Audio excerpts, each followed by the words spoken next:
మనసులో ధర్మాన్ని, చేతులలో శస్త్రాలను ధరించి వెళ్ళిరండి ఆర్యపుత్రులారా. ధర్మం మనందరి పక్షాన ఉంది. ఈశ్వరుని ఆయుధాలుగా మారి పాపులందరినీ సంహరించండి. అందరికీ నమస్కారం. ఈ వీడియో క్లిప్ అనేది చాలా ఇంట్రెస్టింగ్ ఉండబోతుంది. అస్సలు మిస్ అవ్వకండి. ఫస్ట్ నుంచి లాస్ట్ వరకు ఎవ్రీ మినిట్ చూడండి. ఎందుకంటే ఎవ్రీ మినిట్ మనం ఏదో ఒకటి నేర్చుకోవడానికి లభిస్తూనే ఉంటుంది. అండ్ వీడియోలోకి వెళ్ళే ముందు ఒక లైక్ అయితే వేయండి గైస్, నాకు సపోర్ట్గా ఉంటుంది. సో ఇక లేట్ చేయకుండా వీడియో చూసేద్దాం రండి. దుర్యోధనుడు ధర్మంతో అన్ని సంబంధాలు తెంచుకున్నాడు అగ్రజ. అవశ్యం వాడు ఈరోజు కూడా ఏదో ఒక కొత్త పథకం వేస్తూ ఉంటాడు. భీమన్నయ్య యథార్థమే చెబుతున్నాడు. సోదరుడు దుర్యోధనునికి పథకం వేసే అవకాశం లభించేలోగా మనం వారికి తగిన దండన విధించాలి.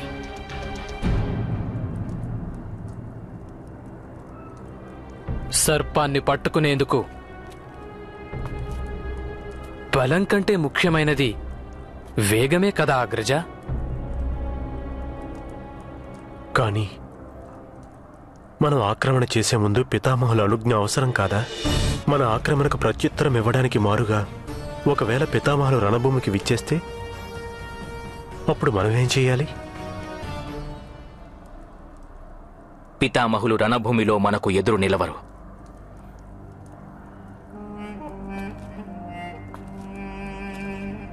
ఆయనకు తెలుసు ధర్మం ఎటువైపుందో. కానీ పితామహుల ధర్మం హస్తినాపురి సింహాసనానికి కట్టుబడి ఉంది. సిద్ధాంతాల కోసం సింహాసనాన్ని వారు త్యాగం చేయగలరా? సింహాసనం కోసం సిద్ధాంతాలను త్యాగం చేయడం సాధ్యం కాదు పుత్ర. పాండుపుత్రులకు వారి అధికారాన్ని తిరిగి ఇవ్వు.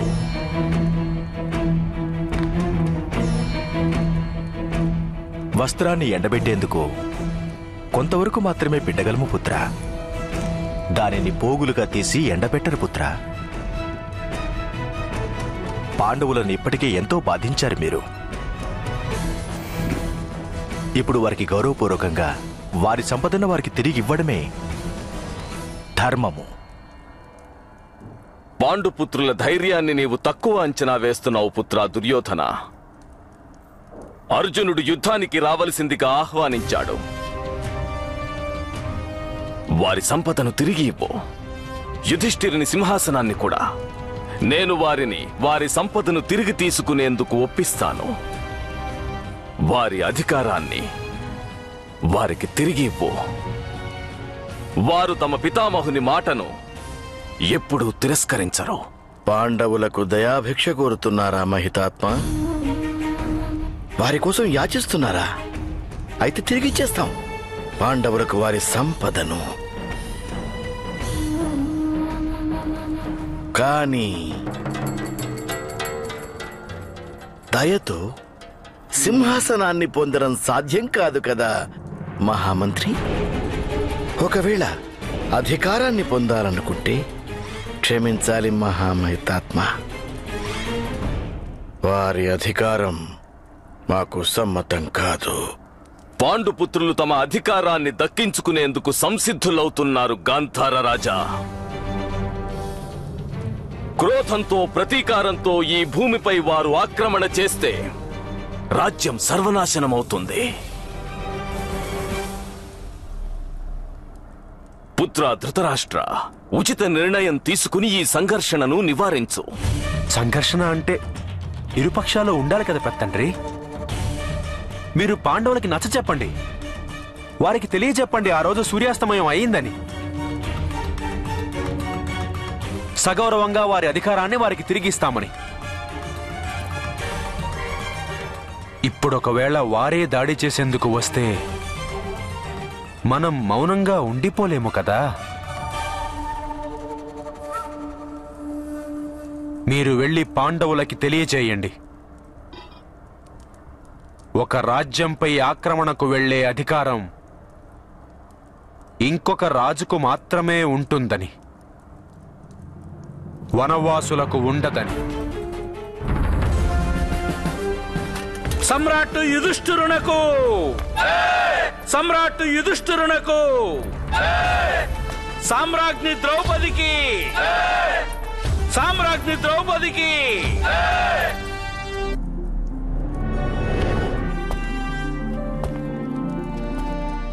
వలల మహాశయునికి. మీరు మాకు ఆశ్రయం ఇచ్చారు. ఈ కారణంగానే మీ నగరంపై దాడి జరిగింది మహారాజా. సమ్రాట్టు యుధిష్ఠిర, స్వర్ణపు తునకపై సమ్మిట పడితేనే అది ఆభరణంగా మారుతుంది. మీరు మా రాజ్యంలో మీ అజ్ఞాతవాసాన్ని గడిపి మా రాజ్యాన్ని పావనం చేశారు. మత్స్యరాజ్య సైన్యం సిద్ధంగా ఉంది. మీ ఆదేశం లభించగానే మేము హస్తినాపురిపై దండయాత్ర చేస్తాము.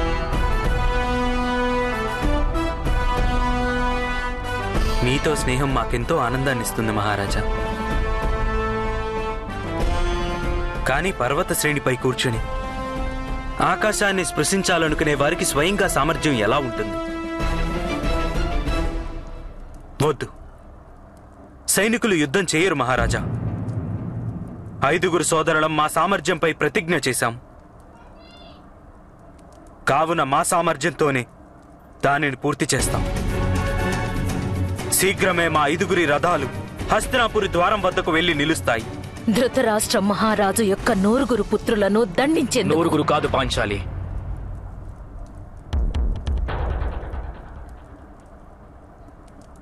101 మంది అను పాంచాలి. హస్తినాపురికి సందేశం పంపించండి. యువరాజు దుర్యోధనుని అధర్మానికి ఆధారం అంగరాజు కర్ణుని సామర్థ్యమే. పాండుపుత్రులు 101 మంది దేహాలను బలి ఇస్తారు. హస్తినాపురిలో 101 శ్రీఫలాలతో ఆ పరమేశ్వరుని ఆరాధించినట్లు ఈ పాండవులు రేపు సూర్యోదయం కాగానే 101 తెగిన మస్తకాలతో రణభూమికి ఆరాధ్య దైవం కాలభైరవునికి పూజలు చేస్తారు. రేపు సూర్యోదయం కాగానే 101 తెగిన మస్తకాలతో రణభూమికి ఆరాధ్య దైవం కాలభైరవునికి పూజ జరిపిస్తాం.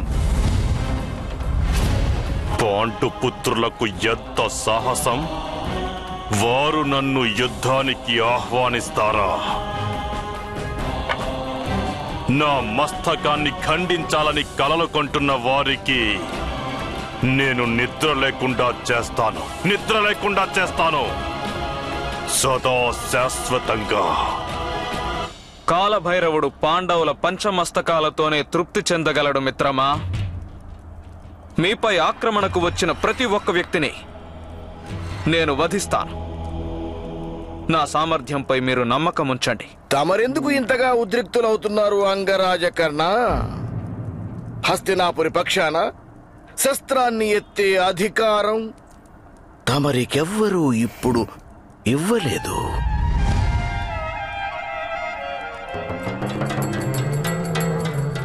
ఎందుకంటే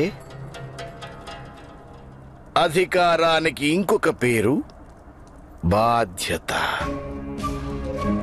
ఆ ఈశ్వరుని దయ వలన ఆ అధికారం లోకంలోని అందరికంటే సమర్థుడు, అందరికంటే శక్తిశాలి అయిన సేనాపతి, మహితాత్ముడు అయిన భీష్ములకే ఉంది. అసంభవం! యుద్ధానికి ఆహ్వానం ధృతరాష్ట్రుని 100 పుత్రులకి మాత్రమే, హస్తినాపురికి కాదు. ఆహ్వానమా? ఆహ్వానం? ఇది ఆహ్వానం కాదు మహితాత్మ భీష్మ, విద్రోహమిది. దాసులు చేస్తున్న విద్రోహం. ఏదైనా చెయ్యండి మహితాత్మ, ఏదైనా చెయ్యండి. ఎందుకంటే పాండవుల అజ్ఞాతవాసం విఫలమైనట్లా లేక సఫలమా? ఇది ఇప్పటి వరకు వారు రుజువు చేసుకోలేదు. ఆ రోజు సూర్యుని ప్రకాశం పూర్తిగా అంతరించలేదు పితామహ. సూర్యుడు కనిపించుకున్నా కాని వాని ప్రకాశం నలుదిక్కులా వ్యాపించి ఉంటే అటువంటి వేళను సంధ్య వేళ అని అంటారు పితామహ. రాత్రి అని కాదు. మనం ఏ ప్రదేశంలో ఉన్నా పడమటి వైపు చూసినప్పుడు సూర్యబింబం కానరాకుంటే ఆ ప్రదేశానికి ఆ రోజు గడిచిందని పరిగణించబడుతుంది.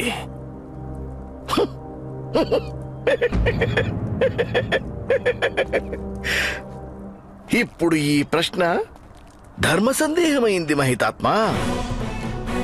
రోజులోని ఒక భాగాన్ని రాత్రిగా పరిగణించాలా లేక పగల? ఈ నిర్ణయం ఎవరు చేస్తారు? మీరా? యుధిష్ఠిరుడా? నేనా? ఎవరు?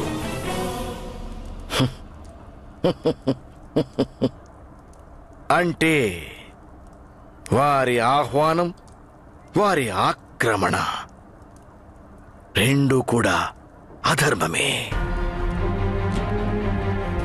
ఇప్పుడు మీరు నిశ్చయించండి మహితాత్మ భీష్మ.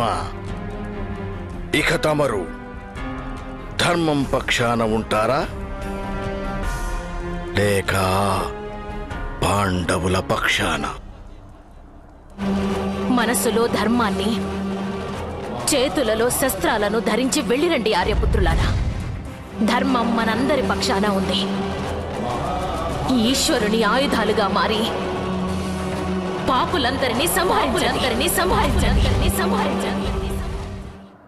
సో చూసారు కదా గైస్, వీడియో మీకు ఎలా అనిపించిందో కింద కామెంట్ సెక్షన్ అయితే ఖచ్చితంగా తెలియచేయండి. అండ్ ఇప్పుడు నేను నెక్స్ట్ చెప్పబోయేది మీరు చూడాలని రూల్ అయితే లేదు. సో మీకు నచ్చకుంటే స్కిప్ చేసేయండి. అంతేగాని కింద కామెంట్ సెక్షన్లోకి వెళ్ళి డైలీ ఇదే సోదెందుకు చెప్తున్నావు, సో ఇలాంటి కామెంట్స్ అయితే పెట్టకండి గైస్. యూస్ఫుల్ కామెంట్స్ మాత్రమే పెట్టండి. అండ్ ఇప్పుడు నేను వీడియో గురించి చెప్పబోయేది ఏంటంటే, సో మీరు వీడియో నుంచి ఏం నేర్చుకున్నారో అది కింద కామెంట్ సెక్షన్లో ఖచ్చితంగా తెలియచేయండి. ఎందుకంటే మనం వీడియో నుంచి ఒక్కొక్క మినిట్ ఒక్కొక్కటి నేర్చుకుంటాం మనం. సో అందుకనే మీరేం నేర్చుకున్నారో అది కామెంట్ సెక్షన్లో తెలియజేస్తే దాన్ని ఎంతోమంది చదువుతారు, అందుకు వాళ్ళకు కూడా యూజ్ అవుతుంది. సో అందుకనే మీరు ఏం నేర్చుకున్నారో అది కామెంట్ చేయండి.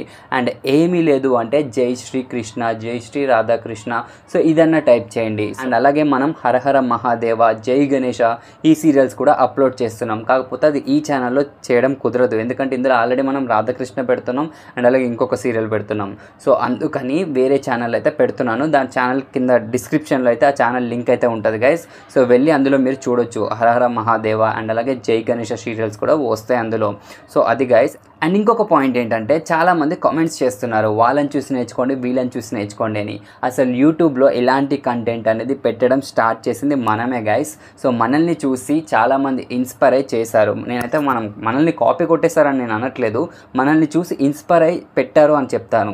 కాకపోతే సబ్స్క్రైబర్స్లో కొంతమంది ఏమంటున్నారు అంటే, వాళ్ళని చూసి నేర్చుకోండి, వాళ్ళు డైలీ 3 వీడియోస్ పెడుతున్నారు, 4 వీడియోస్ పెడుతున్నారు అని చెప్తున్నారు.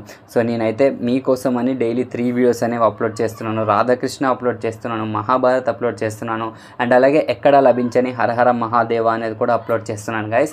సో వీళ్ళంతా లైక్ వేరే ఛానల్స్ వాళ్ళు మనల్ని చూసి అయితే ఇన్స్పైర్ అయి పెట్టారు. కాకపోతే సబ్స్క్రైబర్స్ కొంచెం రాంగ్గా అర్థం చేసుకుంటున్నారు. సో మీకు ఇంకా క్లియర్గా కావాలనుకుంటే మన డిస్క్రిప్షన్ అవునండి, మన అబౌట్ సెక్షన్ అవునండి, వెళ్ళి కంపేర్ చేయండి. మనదే డిట్టో కాపీ చేసి అక్కడ పేస్ట్ చేసేసారు. నేను చాలా ఛానల్స్ అయితే చూశాను. సో అది గైస్ చెప్పాలనుకుంటున్నాను. ఇదేంటంటే నేను మీకు ఏదో చెప్పాలని కాదు, చాలామంది కామెంట్స్ పెడుతున్నారు కాబట్టి నేను వాళ్ళకి ఆన్సర్ ఇస్తున్నాను.